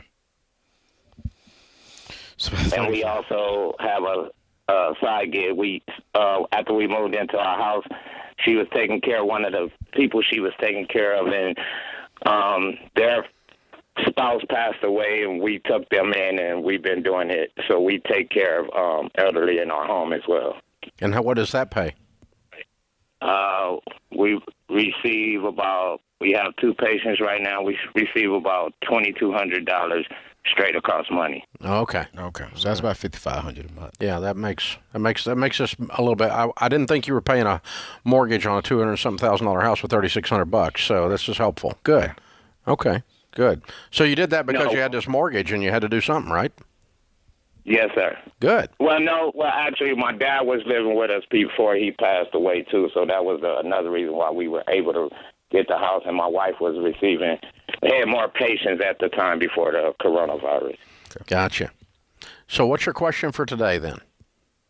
I'm trying to find out how to pay off my home faster. I've been hearing stuff how I can pay it off faster than 30 years. I've been following you since I was 16. I'm 52 now. So before we go there, Dion, do you have any other consumer debt excluding your mortgage? No, we don't have any credit card debt. We pay our credit cards in full every month. We own both our cars, so no, we don't have any debt at all. So you do have debt. You just pay it off every month.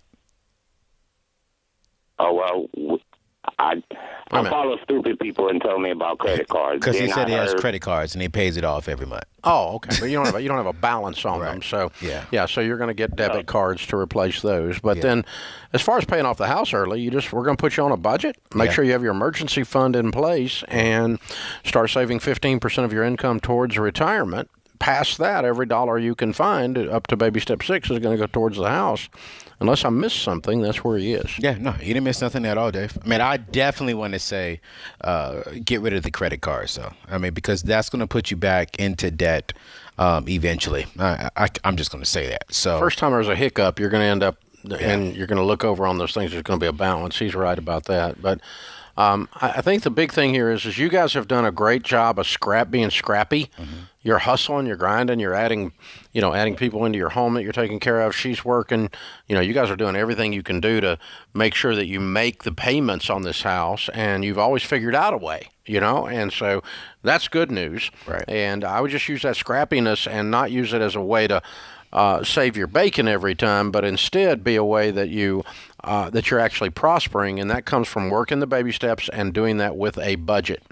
And, baby step 1's debt-free, except the home. You've done that. 2 is an emergency fund of 3 to 6 months, or 2 is debt snowball. 3 is emergency fund of 3 to 6 months of expenses. And you move straight up through that process. Yeah. James is with us in Seattle. Hi, James. Welcome to the Dave Ramsey Show. Hi, Dave. Anthony, thank you guys for taking my call. Sure. What's up? So my wife and I are considering quitting our jobs and going back to school. She wants to do a career change, and I kind of want to accelerate my master's program. It's a 4-year program. It's a part-time program, and I kind of want to get it done in 2 years. So we were considering quitting our jobs. We make combined $220.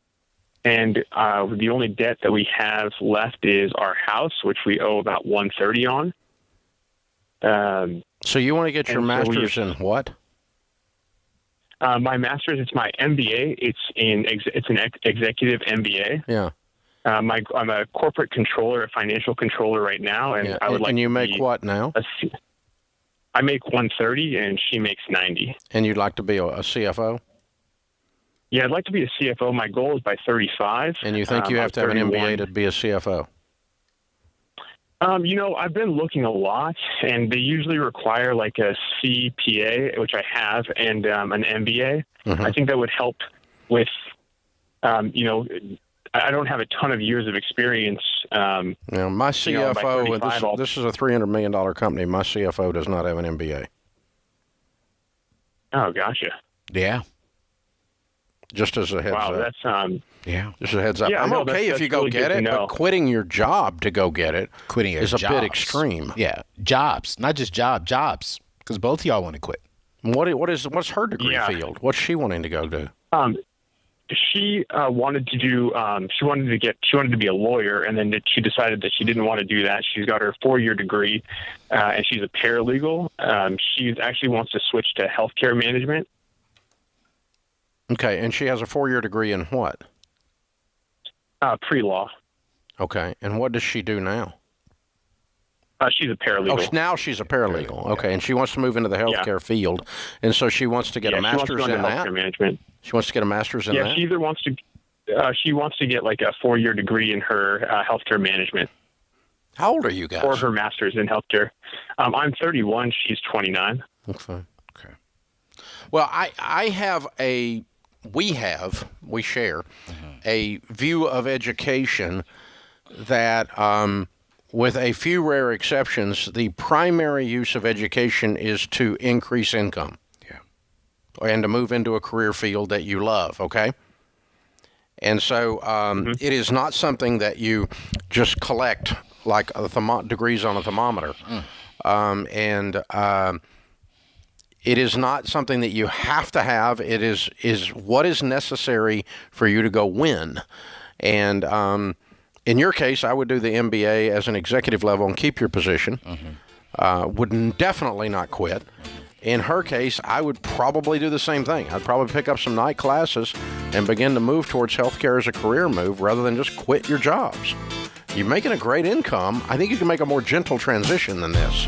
And I think you should. Yeah.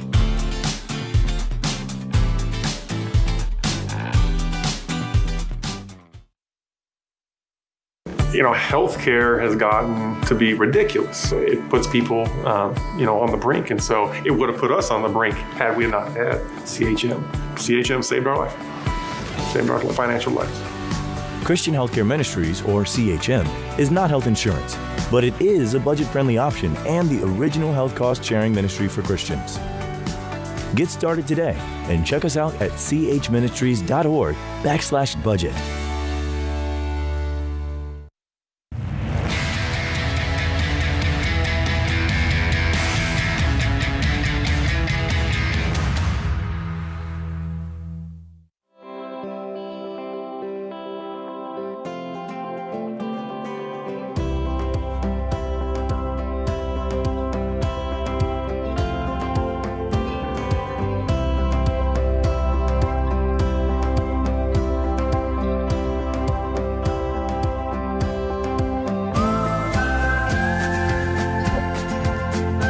Anthony O'Neill, Ramsey Personality, is my co-host today. If you're trying to find the perfect Valentine's gift, consider this your suggestion.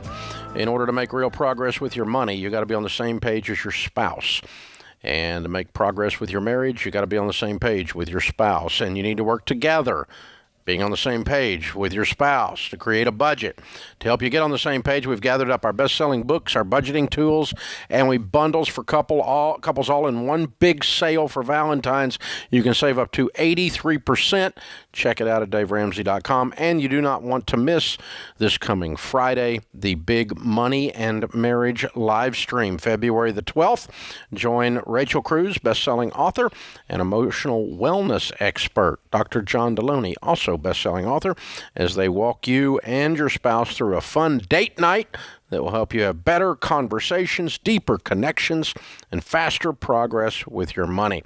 Visit us at DaveRamsey.com/store, and you can get your live stream tickets and your Valentine's Day gifts that will help you build a bright future with your spouse. Sale ends February 14th. Again, the Money and Marriage live stream is this coming Friday, February the 12th. For those of you that are already Ramsey Plus members, it is free to you. So you don't want to miss out on that. Check it all out. I am Dave Ramsey, your host. This is The Ramsey Show. Anthony O'Neill, my co-host, joins me today. Ramsey personality Matthew is with us in Cleveland, Ohio. Hi, Matthew. How are you? Hey, guys. How are you doing? Thanks for taking my phone call. Sure. How can I help? Quick question. I just got done reading The Total Money Makeover. I'm in the middle of a debt-free degree right now. Both great books. Really love them. Thank you. My wife and I are in the process of planning out our budget and looking through our debt and seeing what we owe. We've already got enough money in the bank for baby step 1, so I guess we would currently be on baby step 2. Good. So in the Total Money Makeover, I believe you said to divest from your retirement investments temporarily. No, just stop adding. Don't take the money out. Yeah, I'm sorry. I apologize. That's what I meant. I'm sorry. That's okay. To stop adding. So, like between my wife and I, there's probably almost $500 a month. Which, but my question is in regards to my son's 529. So I've got a 15-year-old son who's actually the youngest of 3. I've got 2 that are in college right now. One pays for it herself, and the other one we're helping with. The oldest one's got kids, and she's single, so she's basically getting college for free through grants and scholarships. So I actively contribute like $100 a month towards his 529, and he's already in high school, and there's not terribly much money in there. About $5,500 in there. Yeah. But my question is, do we also do the same with that? Stop actively contributing in that. What's your household income? Gross is about $150. Okay, $100 a month. Take home. $100 a month is $1,200 a year. Correct. For 3 years before he goes to college, is $3,600. Yeah. Right. This does not solve your college problem. Doesn't. Right. So that's the answer. What I was actually thinking of doing was leaving it in, and I know bad idea with student loans, but what we were looking at doing was leaving it in and letting it grow for the other 4 years, and then taking what we have after the additional 4 years, after the 7 total years, and putting that down off of whatever we can afford. Yeah. Instead, what I would tell you to do is let's work the baby steps. Mm-hmm. And if you're reading debt-free degree, you know you don't have to have all the money saved for him to go to college. He just has to choose properly. Yeah. So we're going to work the baby steps. You're going to be. How much debt do you have, not counting your home?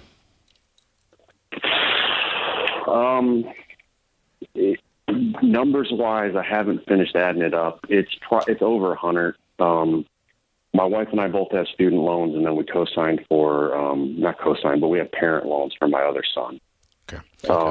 Actually, my student loans are actually going to be paid off in May of this year because I'm a government worker. So I'll have made my 120 on-time payments. Matthew, and I did talk to, Matthew, here's the first thing. The first thing, you need to know exactly what are you up against. You need to know your numbers, okay?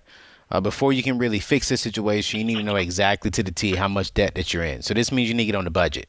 Okay, so that's the very first thing I would tell you. We've got leases on cars, which we're working on trying to get out of. Good. So that's part of it. Good. We lease our cell phones, which we're gonna throw into the snowball and get rid of very soon. Good. The only other mortgage the only other debt we have after that is our student loans. Yeah. Cars and student loans. My wife has okay. Yeah. cars. So you got to clear. My wife you got to has clear. just The under point 10. being, making what you make. I think it sounds like you are going to be debt free, except your home, by the time your 15-year-old gets to school. You'll have your emergency fund in place, and I would love for you to put 15% of your income away, beginning with baby step 4, towards retirement, and then cash flow is college beyond that. If you put retirement on hold for a couple of years to cash flow his college, oh, by the way, he's going to do all the other things in debt-free degree in order to go to college. Yeah. But you should map out a thing to where you are debt-free before he gets to school, baby step 2, and have your emergency fund in place. And then with a $150,000 income and using the debt-free degree plan, you ought to be able to cash flow his college, no student loans, and I would have stopped your retirement during that time until you get there, and I would have stopped his 529 until you get there. And you're probably never going to restart it because by the time you get there, you're probably going to be writing checks for college. Yeah. And Matthew, have a conversation with your son now. Let him know, like, hey, your college experience is going to be based upon your grades, your scholarships, based upon you. So if you really want to go to this particular school inside of Ohio, you're going to have to step up to the plate. Now's a great time to have that conversation with them and make sure that he's reading the book with you, because we walk you through the step-by-step process. What are the classes? How does he prep for the ACT and the SAT? Make sure that he's playing a huge part of that and you're not just carrying all the weight, okay? Yeah. Because if he gets good scores on those and takes the classes and takes them again and super scores them, that's going to qualify him for yet more scholarships. Yes. He's going to be working while he's in school, and he's going to choose a school. The two of you together are going to choose a school that you can afford. In Ohio. Yeah, it's going to be an in-state school. Yes. He's not going to a $100,000 a year school. No, you don't have that money. He's also not driving a Bentley. No. And there's no shame in either one of those. And he might even go to community college for the first year or two to get some of his basics out of the way before he transfers to a 4-year. Yeah. So any of those plans and all of those plans get this kid through school debt-free, and you're going to be able to help a lot just out of your monthly budget. Yes. Because you're not going to have any payments except your house payment by the time you get there. But you're going to have to take the radical steps to do that. I sure hope that your theory on the student loan forgiveness works out. It has not worked out for hardly anyone. Virtually no one has gotten that approved. And so there's, I saw the stat the other day, I think it's up to 30,000 people have now gotten their forgiveness, but it's 400,000 have applied and didn't. Yep. And so, you know, and of course, current political arguments are there's going to be some forgiveness in addition to that. We'll see. But, you know, you've got to lay out a game plan to where you clear this debt, these car leases, these student loans, these parent loans, 100%. Get your emergency fund in place. Only then do you restart your 401k, and you lay out a detailed game plan to cash flow college using the debt-free degree book and process to do that. Yes, sir. And I think it's all possible. Absolutely. But basically, 7 years from today, 3 years more of high school, 4 more years of that, you know, you're gonna have the last one off the payroll. Yeah. And that's what we called it when our kids left. They got them off the payroll. Now they're on this payroll. I like that picture, though. Yeah, that's it. They're off the payroll. You can do it. It's just going to have to be very detailed and very intentional, and no wavering and no waffling. Like those cars don't need to be still sitting in the driveway, the freaking payment on them. This is the Dave Ramsey Show.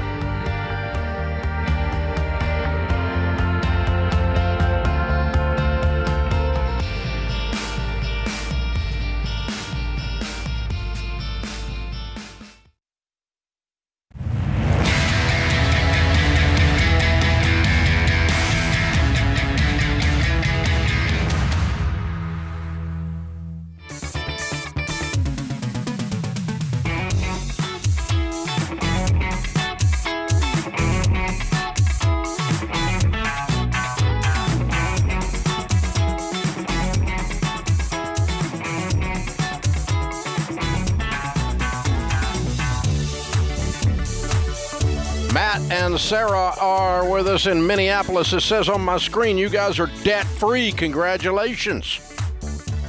Thank you. Well done. How much have you paid off?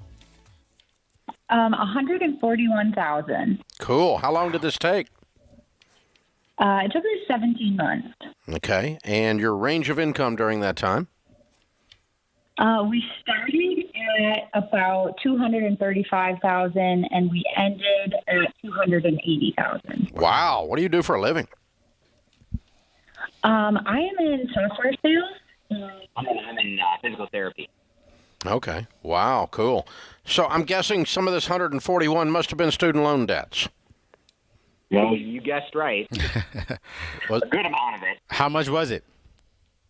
So the student debt was about $130,000. And then the remainder is about $7,000 for auto, and then the rest was just some credit cards. I'm having trouble hearing you. You're going to have to get where you can talk directly into your phone. Okay. How much was the student loan debt again? Loans. 130 for the student loans. Okay. Good. Oh my gosh. So 11 wasn't. All right. About 4,000 per credit card. Okay. So tell us the story. What happened 17 months ago that got you guys started on all this? I mean, we really just got sick and tired of being sick and tired. I mean, we have two little kids, and we really just wanted to, be able to, have the future for them that, we wanted for our family. And it was just getting kind of ridiculous because we, had an awesome income, but we felt like we were broke. And we, kind of finally just came across some of your books. And actually we started listening to your podcast, and we really started getting gazelle intense after we listened to our first debt-free stream.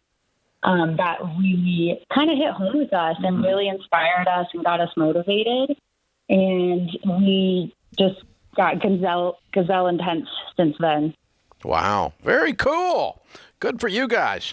So you did it. $141,000 in 17 months. That's like $8,000 a month. Yeah. You're chunking on this, man. I mean, this is big time. So what do you tell people the key, the thing they have to know if they're going to get out of debt? What are the keys? The first key for us was 100% the every dollar budget. Well, like I said, maybe we take a step back, the why. So we really thought about why we wanted to do this, and that was so important because so many times during this we would fall off even for like a week, and then we would get back to why we were doing it, and that would get us heckin' motivated.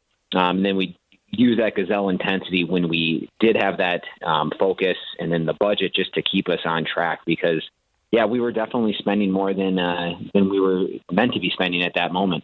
Yeah. So what's your big why? Well, definitely just being able to be outrageously generous. I mean, it kind of started, like I said, hitting home when we just heard all the people on your show saying, like, we want to live like no one else so that later we can live and give like no one else. And, we want to be able to do that. And we felt like we were, we should be able to do that. But if we never get rid of this debt, that we're never going to be in a winning situation. And so that was really kind of our big why. Yeah. So what was the hardest thing throughout this journey, throughout these last 17 months? The hardest thing. Oh, well, there were so many, bonus and commission checks that came in. And I remember just kind of crying like each time one came in because I knew that we didn't get to do anything with it. Like we couldn't buy a new car. We couldn't, kind of do all the things that we saw other people doing. Right. And we knew that it just had to go to our debt. Yeah. So I think that was definitely the hardest thing is just, stop comparing to other people and just kind of run your race. Yeah, that's good. But we stuck with it. So good. Very, very good. Very cool. Well done. So now that you're out, how's it feel? Amazing. I really still can't believe it. I mean, and again, we've heard this on your show so many times, but we've started making such different decisions because of, our ability now to not, have like $5,000, $6,000, $7,000 going towards debt every month. So it's really, I would like to say, changed our family tree. Yeah. And I was going to say, so most of the student loan debt was from my education, and it felt like there was a constant chain just holding me back all the time with this. And it finally just felt like I was free and not having that burden on my shoulders at all times. And it's just been so relieving, and we feel like we can make decisions that we never would have even have thought about before.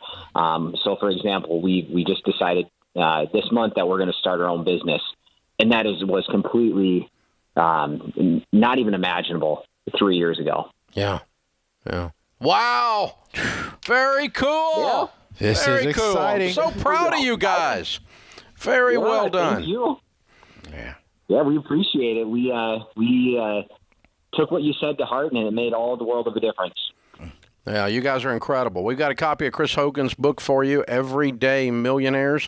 There's no doubt that is the next chapter in your story. You have this fabulous income, and you have this ability to control money now instead of it or the lack of it controlling you. You guys have worked together. You're a team. You've done everything the right way. Very, very well done. Congratulations. It's not a perfect process, but it gets you there, and now you're free. Yeah. So very well done. Dave. Thank you. Matt and Sarah, Minneapolis, Minnesota, $141,000 paid off in 17 months, making $235 to $280. Count it down. Let's hear a debt-free scream. 3, 2, 1.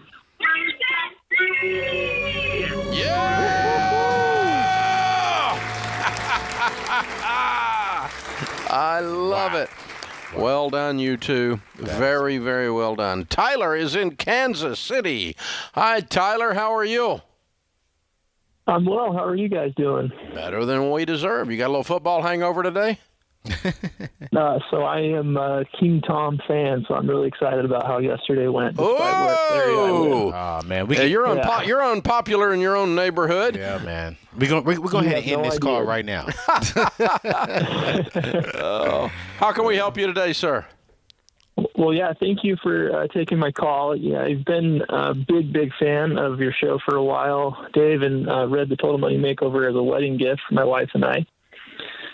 As of Monday last week, we were officially on baby step 4. I submitted my application or whatever on Fidelity to get my retirement funded. Feels good, doesn't it? Now that I'm on babies, what was that? I'm sorry. Feels good, doesn't it? It does, but now that I'm here, it's like, I kept pushing to get through baby step 3, and now that we're here, it's like, now what? And so that's why I thought I'd give you a quick call. So my question is twofold. I've been reading several books, one of which is Rich Dad, Poor Dad, and he talks a lot about asset generating income. But I know what you'll say to me right now, so I'm not even going to ask that question. The question I'm having is I'm wondering, I'm in a career where I work in a public accounting firm where I don't make quite as much as the market pays. So I'm in a position where I'd be able to leave where I'm at right now for a fairly significant pay bump.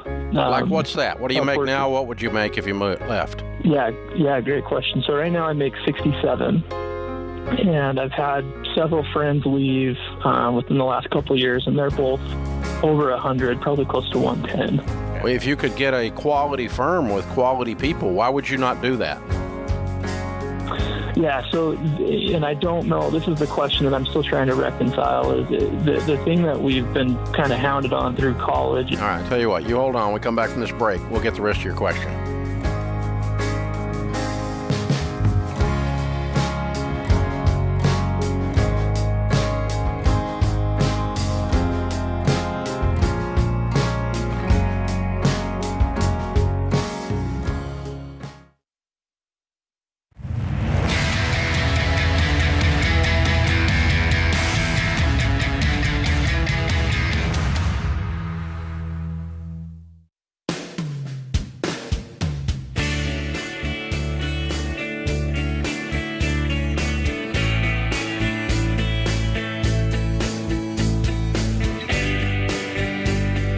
Our scripture of the day, Proverbs 13:11. Wealth gained hastily will dwindle, but whoever gathers little by little will increase it.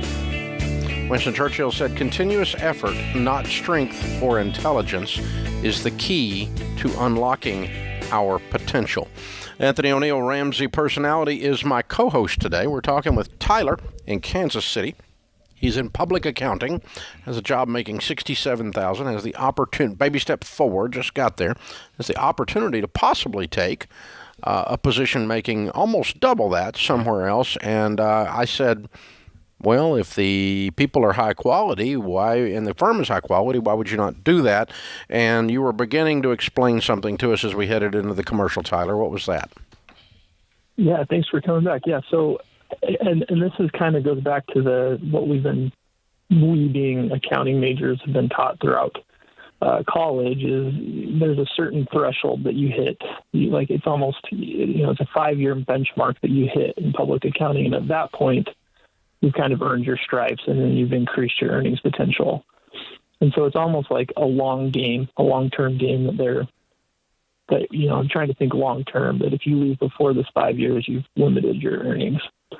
But to your point, I'm sorry, I'm confused. If you stay making half of what you can make, you are earning your stripes how?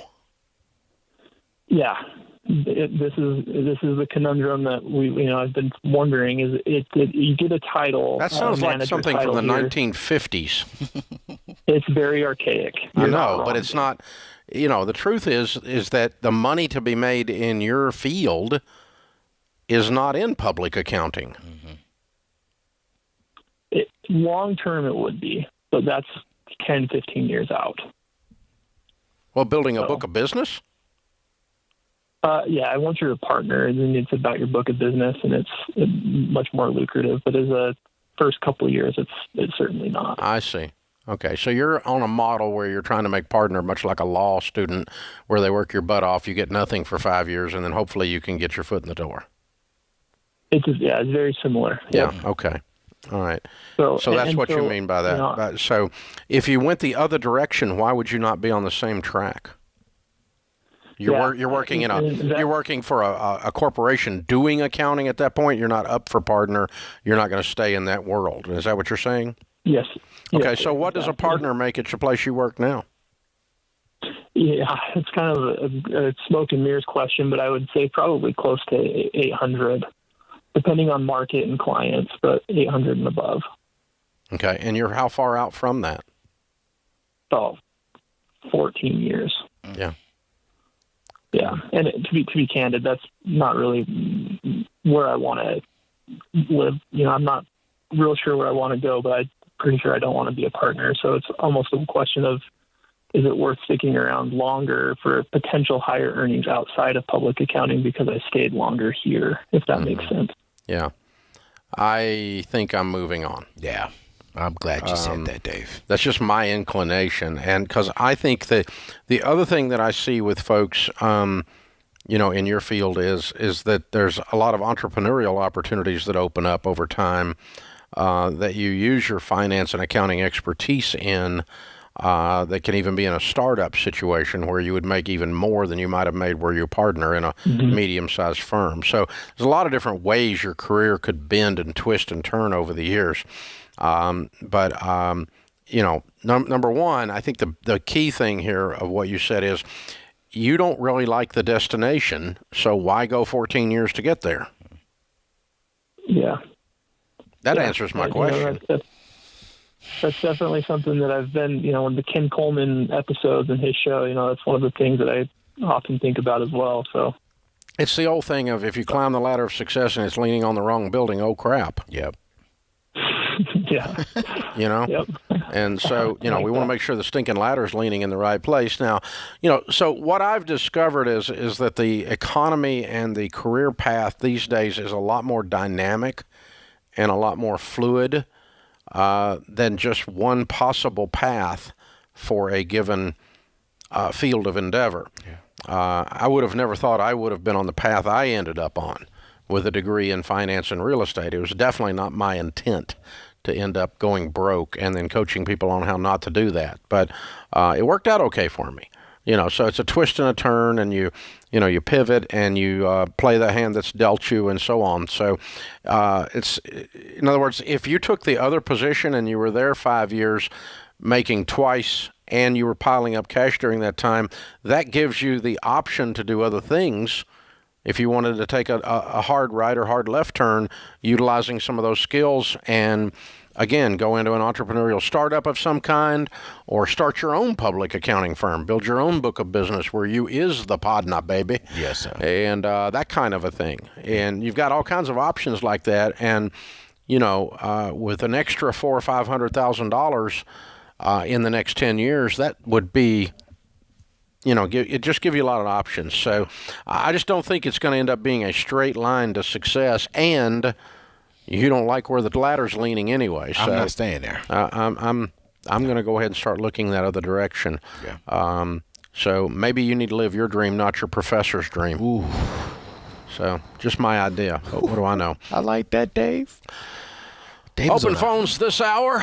Simon is with us. Simon's in Tallahassee, Florida. Hi, Simon. How are you? Hi, Dave. Hi, Anthony. It's absolutely delightful to speak to both of you. You too, sir. How can we help? Well, I have a real estate question for you. I'm a young entrepreneur in Tallahassee. I have student rental business here, and I'm having real trouble finding reliable, affordable contractors, plumbers, etc., that actually show up to work and do the job properly. So I was wondering how you went about finding proper contractors. That's a good question, because I had the same question for Dave, Simon. Not surprised. When my son, 15 years ago, was in high school, we were doing a little bit of renovation on our home, and the guy wasn't showing up, and we're coming home one day, and Daniel says, Dad, he's 15 years old, I'm going in the construction business. I said, why? And he goes, it's a really easy business. All you have to do is do what you say you were going to do and show up, and you have no competition. So, and it is. I mean, you can make, if you're a contractor, you can make a mint in that world by reasonably pricing and showing up on time and doing what you said you were going to do, keeping your word, and to the point that too many times people don't in that field. So, Nick, what we have done over the years is, number one, we have settled in, like for our rental properties and the properties that we manage and that we own, we have settled on the fact that in order to lower our aggravation level, we have increased what we spend to get a better person. So you're really not going to get a super cheap contractor and get good work on time without problems. It's just I have not had that as an experience.